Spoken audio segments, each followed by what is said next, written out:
In a small town nestled between golden hills and ancient olive groves, there lived a man whose name was whispered with fear and hatred by every merchant, farmer, and craftsman. His name was Karim, but nobody ever called him that. They called him the Vulture, because just like a vulture, he circled above the weak and the desperate, waiting for the perfect moment to strike. Karim was the richest moneylender the town had ever known, and he was, without the slightest doubt, the most miserable and greedy human being who ever walked on two legs. Karim lived in a massive stone house at the center of the marketplace. The house had thick walls, iron doors, and windows so narrow that even sunlight seemed unwelcome inside. Behind those walls, Karim sat every single day on a wooden chair, counting his gold coins one by one, stacking them into perfect towers, and whispering to them as if they were his only children. He had no wife, no friends, and no family who would visit him. His only companions were his coins and a giant leather book where he recorded every single debt owed to him, down to the very last copper piece. Now, on the other side of town, in a tiny house with a leaking roof and a garden full of weeds, lived the one and only Juha. Juha was a man known across the land for his sharp wit, his clever tongue, and his ability to turn any situation upside down with nothing but words and wisdom. He was not rich. In fact, most days, Juha barely had enough bread to feed himself and his old donkey. But what Juha lacked in wealth, he made up for in brains, and that made him the most dangerous man in town to anyone who relied on trickery and greed. The trouble began on a hot Tuesday morning when a young widow named Fatima came knocking on Juha's door. Her eyes were red from crying, and her hands were trembling as she held a crumpled piece of paper. Juha opened the door, looked at her face, and immediately knew that Karim the Vulture had struck again. "Please, Juha," Fatima begged, her voice breaking. "You are the only one who can help me. Karim says I owe him 50 gold coins. My husband borrowed 20 coins before he died last winter to buy medicine. 20 coins, Juha, not 50, but Karim added interest upon interest, and now he says if I do not pay the full amount by the end of this month, he will take my house, my land, and everything I own. My children will have nowhere to sleep." Juha took the paper from her hands and read it carefully. The contract was written in Karim's own handwriting, full of twisted words and hidden clauses that no ordinary person could understand.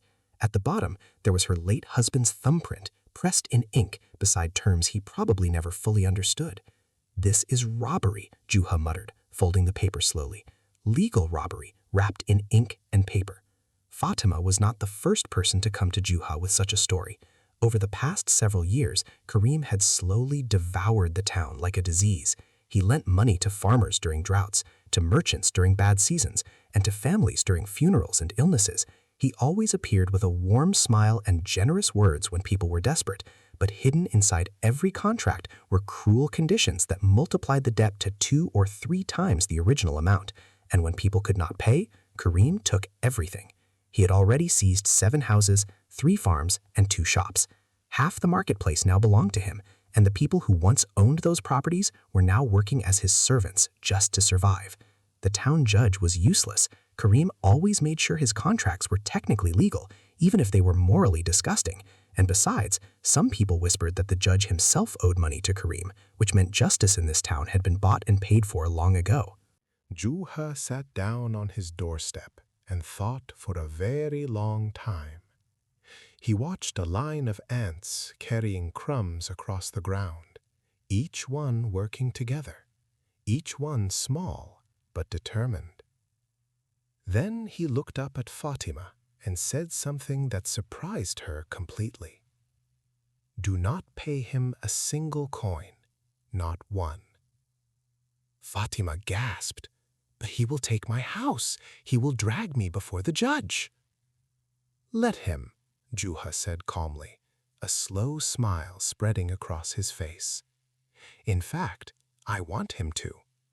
I want Karim to feel so confident, so powerful, so certain of his victory that he will never see what is coming. Fatima, I need you to trust me. Can you do that?" She looked into his eyes and saw something burning there, something sharp and steady, like a flame that refused to die in the wind. She did not fully understand his plan, but she had heard enough stories about Juha to know that this man had defeated far more powerful enemies with nothing but his cleverness. "I trust you," she whispered. "Good," Juha said, standing up and brushing the dust off his old robe.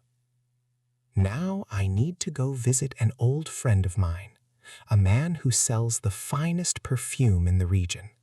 And then I need to borrow a goat, a very specific kind of goat." Fatima stared at him in complete confusion. "A goat? What does a goat have to do with anything?" Juha grinned and placed a finger on his lips. "Everything, my dear Fatima. Absolutely everything. But first, tell me one thing. Does Karim still eat his lunch alone in the courtyard of his house every single day?" "Yes," she said, "every day at noon, alone. He is too greedy to share a meal with anyone." "Perfect," Juha said, his eyes sparkling with mischief. "Absolutely perfect." And with that, Juha walked toward the marketplace, humming a tune that sounded strangely like a song played at funerals. Whatever he was planning, it was going to be unlike anything this town had ever witnessed before. But what Juha did not know yet was that Karim had a plan of his own, a plan far darker and more dangerous than simply taking a widow's house.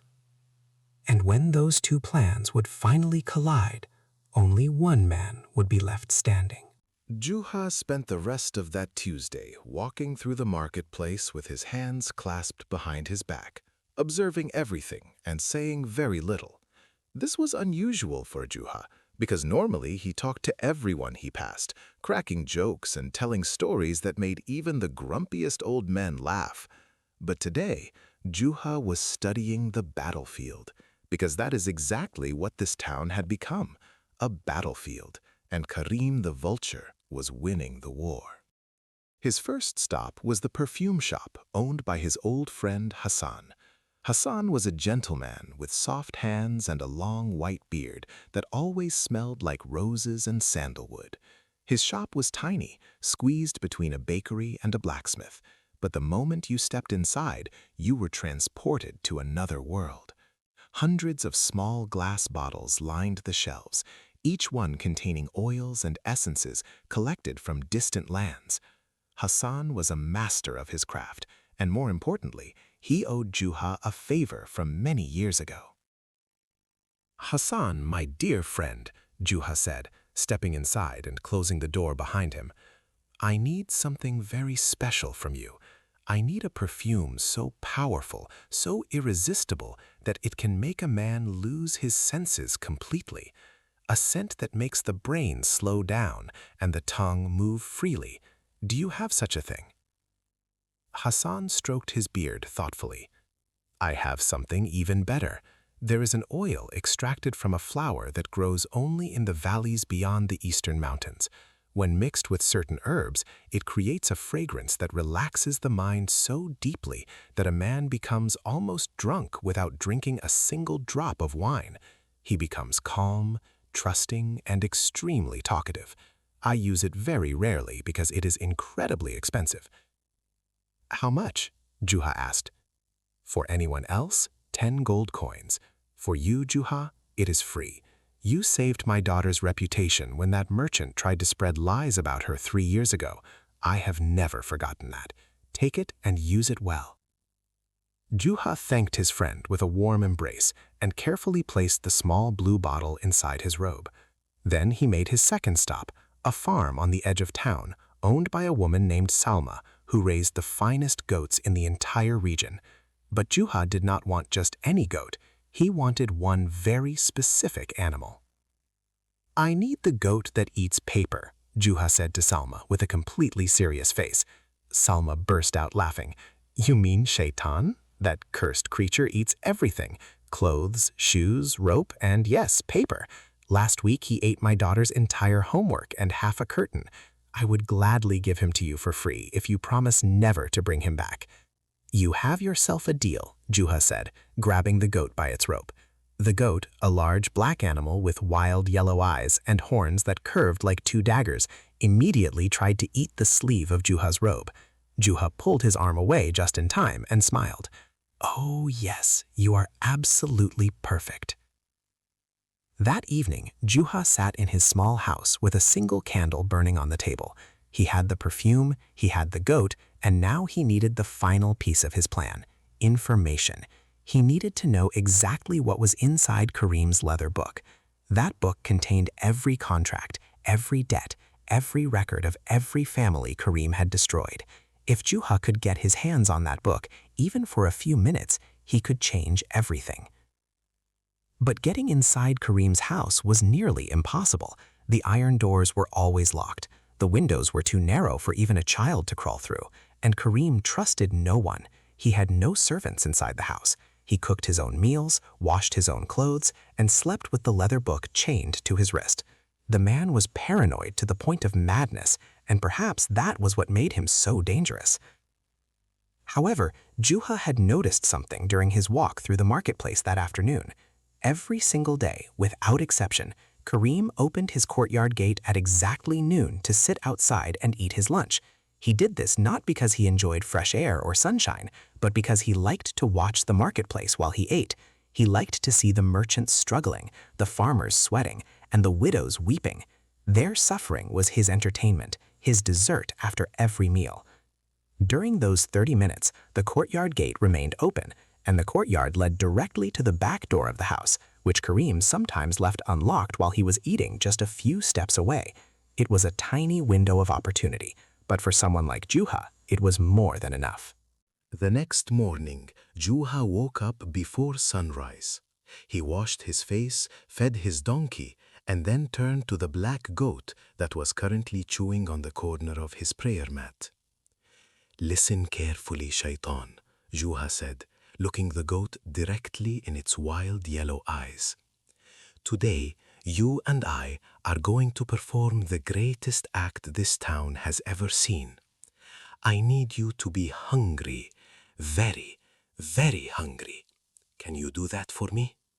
The goat responded by eating a piece of Juha's sandal. I will take that as a yes, Juha said. At exactly 11:30, Juha walked to the marketplace carrying a clay pot covered with a cloth. Inside the pot was a stew he had prepared himself, made with the finest ingredients he could afford: tender lamb, fragrant rice, and roasted vegetables, all infused with 3 drops of Hassan's mysterious perfume oil. The aroma rising from that pot was so magnificent that people on the street stopped walking and turned their heads, their mouths watering and their eyes searching for the source of that heavenly smell. Juha positioned himself right outside Kareem's courtyard, sitting on a low wall directly in the moneylender's line of sight.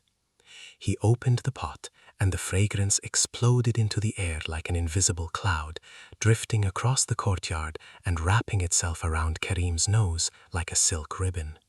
Kareem, who was eating his usual meal of plain bread and cold lentils because he was too cheap to cook anything decent, suddenly froze. His nostrils flared, his eyes widened. He had never smelled anything so extraordinary in his entire miserable life. He looked across the courtyard and saw Juha sitting there, casually eating from the pot as if it were the most normal thing in the world. "You there," Kareem called out, his voice sharp but curious. "What are you eating? What is that smell?" Juha looked up slowly, pretending to be surprised. "Oh, this is nothing special. Just a little recipe I learned from a traveler who came from the royal palace. They say the king himself eats this dish every Friday. I added my own touch, of course. Would you like to try some?" Kareem's eyes narrowed with suspicion, but his stomach growled loudly, betraying his hunger and his greed. The perfume oil was already working its magic, drifting into his lungs, softening his thoughts, and loosening the iron chains around his cold heart. "Bring it here," Karim commanded. And Juha smiled the smile of a man who had just watched his enemy walk straight into a trap without even knowing it. Meanwhile, hidden behind the wall of the adjacent building, tied to a post and trembling with hunger, the black goat named Shaitan waited for his moment. And that moment was coming very, very soon. Juha carried the clay pot across the courtyard with the careful steps of a man walking through a garden of sleeping snakes. He kept his face calm, his smile warm, and his eyes humble. But behind those eyes, his mind was racing faster than a horse at full gallop. Every single detail mattered now. One wrong word, one suspicious glance, and Karim would slam his iron doors shut, and the opportunity would vanish like smoke in the wind. Karim was already sitting straighter in his chair, his thin fingers gripping the edges of the table. The fragrance from the pot had completely conquered his senses. The perfume oil Hassan had prepared was doing exactly what it was supposed to do. Karim's sharp, suspicious eyes had become slightly glazed, his breathing had slowed, and the permanent frown carved into his forehead had softened just enough to make him look almost human. "Sit down," Karim ordered, gesturing to a stool across from him. "Pour me some of that stew, and do not think for a moment that I am offering you anything in return. I do not give, I only take." "Of course," Juha said pleasantly, ladling a generous portion into Karim's bowl. "A man of your importance deserves to receive without ever being asked to give. That is the natural order of things, is it not?" Karim grunted with satisfaction at those words and lifted the bowl to his lips. The moment the first sip touched his tongue, his entire body shuddered with pleasure. He had never tasted anything like this. The lamb melted on his tongue, the spices danced across his palate, and underneath it all, the perfume oil wrapped around his brain like a warm blanket, pulling him deeper and deeper into a state of complete relaxation. "This is extraordinary," Karim whispered, drinking faster. "Where did you learn this recipe? Tell me everything." Juha leaned forward and began telling a long, elaborate, completely fictional story about a Persian cook who had traveled through the town 7 years ago and shared this secret recipe with him in exchange for a night's shelter. The story was filled with exotic details about rare spices, hidden valleys, and ancient cooking techniques passed down through generations of royal chefs. None of it was true, but Karim was so intoxicated by the food and the fragrance that he hung on every single word like a child listening to a bedtime tale. While Juha talked, his eyes kept drifting casually toward the back door of the house. It was open. Just as he had hoped, Karim had left it unlocked when he came outside to eat. Through the doorway, Juha could see the edge of a heavy wooden desk inside the dim room, and on that desk, illuminated by a thin beam of sunlight cutting through the narrow window, sat the leather book. The chain that usually connected it to Karim's wrist was hanging loose, its lock dangling open. Karim had unchained it to eat his meal comfortably, never imagining that anyone would dare enter his house. It was time for Shaitan to make his entrance. Juha reached under the table and tugged gently on a thin rope that ran along the ground, across the courtyard, through a gap in the wall, and around the post where the black goat was tied. The knot Juha had used was designed to come undone with a single pull, a trick he had learned from a sailor many years ago. He felt the rope go slack and knew that Shaitan was now free. For a moment, nothing happened. Juha kept talking, kept smiling, kept pouring stew into Karim's bowl. Then he heard it, the soft clicking of hooves on stone. The goat appeared at the courtyard gate, its wild yellow eyes scanning the area with the intelligence of an animal that knew exactly what chaos looked like and loved every second of it. Juha needed a distraction, a big one, something that would force Karim to leave his chair, turn his back on the house, and focus entirely on something else for at least 3 full minutes. And Shaitan, beautiful, terrible, paper-eating Shaitan, was about to provide exactly that. The goat spotted Karim's laundry hanging on a rope at the far end of the courtyard, 3 expensive silk robes that Karim had washed that morning, the only luxury the miser ever allowed himself because he had gotten them for free from a merchant who could not pay his debts. Shaitan's eyes locked onto the silk like a wolf spotting a wounded deer. What happened next was pure, magnificent destruction. Shaitan charged across the courtyard at full speed, leaped into the air, and grabbed the first silk robe between his teeth. The rope snapped. All 3 robes tumbled to the ground, and the goat began devouring them with a frenzy that was almost beautiful to watch. Fabric tore, silk shredded, buttons flew in every direction like tiny missiles. Kareem leaped from his chair with a scream that could be heard 3 streets away. "My robes! My beautiful robes! You filthy beast!" He ran toward the goat, his arms waving wildly, his face twisted with rage and horror. Shaitan, being the brilliant creature that he was, grabbed the remains of the second robe and bolted to the opposite corner of the courtyard, leading Kareem on a desperate chase around the water well, behind the olive tree, and through a pile of clay pots that shattered spectacularly on the ground. The instant Kareem's back was turned, Juha moved.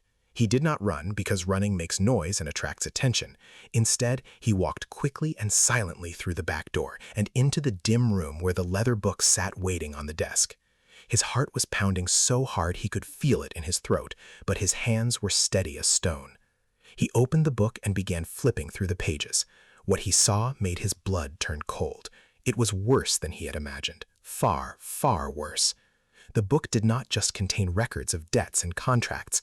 Hidden in the back pages, written in a code that Juha spent a precious minute deciphering, were records of something truly criminal. Kareem had been forging signatures. At least 12 of the contracts in this book had been altered after they were signed. Amounts had been changed, terms had been rewritten, interest rates had been doubled and tripled without the borrowers ever knowing. This was not just greed, this was fraud. And fraud, unlike high interest rates, was a crime that even a corrupt judge could not ignore, especially if the evidence was presented publicly where the whole town could see. Juha did not take the book. That would have been too obvious. Instead, he pulled out a small piece of charcoal and a sheet of paper he had hidden inside his robe, and he began copying the most damaging entries as fast as his hand could move. Names, dates, original amounts, forged amounts, everything. His fingers flew across the paper, while outside in the courtyard, Shaitan continued his glorious rampage and Kareem continued his desperate screaming. 3 minutes later, Juha slipped the paper back into his robe, closed the leather book exactly as he had found it, and walked calmly back to his seat at the table. By the time Kareem finally managed to chase the goat out of the courtyard and slam the gate shut, Juha was sitting peacefully, eating stew as if nothing had happened. "Terrible creature," Kareem panted, his face red and sweating. "Probably a stray from one of the farms," Juha said innocently. "These animals wander everywhere during summer. I am so sorry about your beautiful robes. Such a tragedy." He collapsed back into his chair, too exhausted and too relaxed from the perfume oil to notice anything suspicious. He picked up his bowl and continued eating, muttering curses about goats and their ancestors. Juha finished his meal, thanked Kareem politely for the pleasant company, and walked out of the courtyard carrying his empty pot and a piece of paper that held enough evidence to destroy the most powerful man in town. But Juha knew that evidence alone was not enough. He needed a stage, he needed an audience, and most importantly, he needed Kareem to walk into his final trap willingly, proudly, and completely blind to what was waiting for him on the other side. That night, Juha did not sleep. He sat on the floor of his tiny house with the candle burning low, studying the copied records over and over again, until every name, every number, and every forged detail was burned permanently into his memory. The paper itself was dangerous to keep. If Kareem somehow discovered what had happened and sent someone to search Juha's house, finding those records would mean certain death. Kareem was not the kind of man who would simply get angry. He was the kind of man who would make problems disappear permanently, and the people who caused those problems along with them. So Juha did something clever. He divided the information into 5 separate pieces, wrote each piece on a different scrap of paper, and gave each scrap to a different trusted friend across town, with strict instructions not to read them and not to reveal them until Juha gave the signal. If anything happened to Juha, if he vanished or was found floating in the river, those 5 friends would release the information simultaneously. It was insurance, the kind that money could not buy and threats could not destroy. The next morning, Juha launched the second phase of his plan. He needed to create a public event, a gathering so large and so visible that the entire town would be watching. And he needed Kareem to be at the center of it, standing willingly in the spotlight, completely unaware that the ground beneath his feet was about to collapse. Juha went to the town square and began spreading a rumor. He told it to 3 women at the well, knowing perfectly well that information traveled faster through those 3 women than through any messenger on the fastest horse. The rumor was simple but irresistible. Juha told them that a wealthy merchant from the capital was arriving in town within 5 days, looking to invest a massive fortune in local businesses. This merchant, Juha explained, wanted to find the most respected and successful businessman in the region to become his partner. By noon, the entire town was buzzing with excitement. By sunset, the rumor had reached Karim's ears, exactly as Juha had planned. And by the following morning, Karim was standing at Juha's door, trying very hard to look casual and completely failing at it. "I heard about this merchant from the capital," Karim said, leaning against the doorframe with his arms crossed. "I assume he will want to meet the most important financial mind in this town. That would be me, naturally." Juha pretended to think about it for a moment, scratching his chin slowly. "Well, the merchant specifically said he wants a man of great reputation, a man the people trust and admire, a man who is known for his fairness and generosity. I am not sure that description fits you perfectly, Karim. No offense intended, of course." The words hit Karim like a slap across the face. His left eye twitched, his fingers curled into fists. But instead of exploding with anger, the greed inside him swallowed his pride whole. The opportunity to partner with a wealthy investor from the capital was too enormous to let his ego ruin it. He forced a smile that looked like it physically caused him pain. "What exactly are you suggesting?" Karim asked through clenched teeth. Juha stepped closer and lowered his voice as if sharing a great secret. "I am suggesting that you show this town who you really are, or rather, who you can pretend to be. When the merchant arrives, there should be a grand public gathering in the town square, a celebration, and you, Karim, should stand before the people and demonstrate your generosity. Forgive a few debts, reduce some interest rates, make a speech about community and trust, put on a magnificent performance, and I will personally introduce you to the merchant as the finest businessman this region has ever produced." Karim's eyes narrowed with suspicion. "Why would you help me? What do you gain from this?" Juha smiled his most innocent smile. "I gain a small commission from the merchant for finding him a suitable partner. 10% of whatever deal you two agree upon. That is all I want. Simple business." Greed flickered across Karim's face like firelight. 10% was nothing compared to what he could gain from a partnership with a capital investor. He extended his bony hand and shook Juha's firmly. "You have a deal. Tell me exactly what I need to do, and I will do it. I can be the most generous man alive if the price is right." "I have no doubt about that," Juha said, smiling warmly, while silently marveling at how easily greed could blind even the sharpest predator.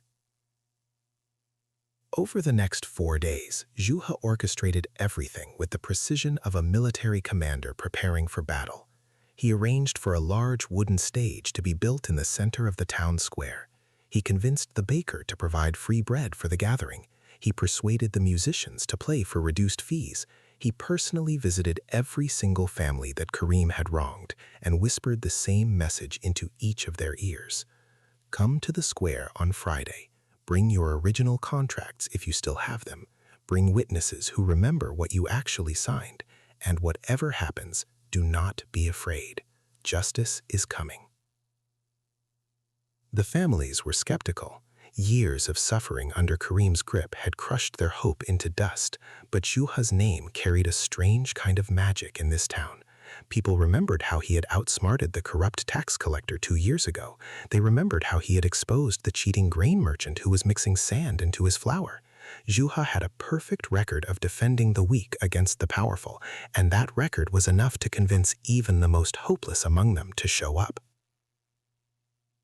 Meanwhile, Karim spent those 4 days preparing his performance. He practiced smiling in front of a copper mirror, which was a horrifying sight that would have frightened small children.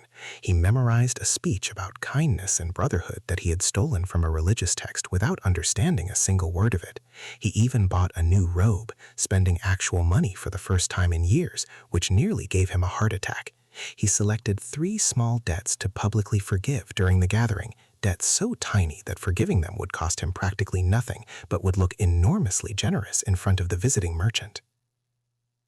Everything was falling perfectly into place. The stage was built, the crowd was ready, Karim was polished and rehearsed and dripping with false generosity. Friday morning arrived with a golden sunrise that painted the entire town in warm, beautiful light. But there was one detail that Karim did not know. The wealthy merchant from the capital did not exist. He never existed. There was no investor, no partnership, and no fortune waiting to be shared. The only thing waiting for Karim on that stage was the truth, and the truth was going to hit him harder than any fist ever could. Juha woke up at dawn, splashed cold water on his face, looked at his reflection in a cracked mirror, and whispered to himself, "Today, the vulture falls." He reached under his mattress and pulled out one final item he had been saving for this exact moment. It was a sealed letter, stamped with an official seal he had borrowed from a retired government clerk. Inside the letter was a formal accusation of fraud, supported by every detail he had copied from Karim's letter book, organized and presented in language so precise that no judge, no matter how corrupt, could dismiss it without exposing his own corruption in the process. Juha tucked the letter inside his robe, stepped outside into the morning air, and walked toward the town square, where the largest crowd this town had ever seen was already beginning to gather. The town square had never been so alive. Hundreds of people pressed against each other shoulder to shoulder, filling every corner, every alley, and every rooftop overlooking the wooden stage. Children sat on their father's shoulders, old women leaned out of windows. Even the stray dogs seemed to sense that something extraordinary was about to happen, sitting quietly along the edges of the crowd as if they too wanted to witness history being made on this warm Friday morning. Karim arrived wearing his brand new robe, walking through the crowd with his chin raised high and his chest puffed out like a rooster entering a barnyard. He had perfumed himself with cheap oil that smelled like rotting flowers, and he carried a rolled scroll containing the speech he had memorized. Behind him walked 2 hired guards he had paid to make himself look important. The crowd parted silently as he passed, not out of respect, but out of fear. The same fear they had carried for years, heavy and suffocating, like chains wrapped around their necks. Karim climbed the wooden steps of the stage and stood at the center, scanning the crowd with his small, dark eyes. "Where is the merchant from the capital?" he whispered to Juha, who was standing calmly at the side of the stage. "He is watching from the balcony of the inn across the square," Juha whispered back, pointing to a window where a curtain was conveniently drawn shut. "He prefers to observe privately before making his decision. Begin your speech. Impress him." Karim nodded eagerly and turned to face the crowd. He unrolled his scroll, cleared his throat dramatically, and began speaking in a voice so loud and theatrical that birds flew from nearby trees in alarm.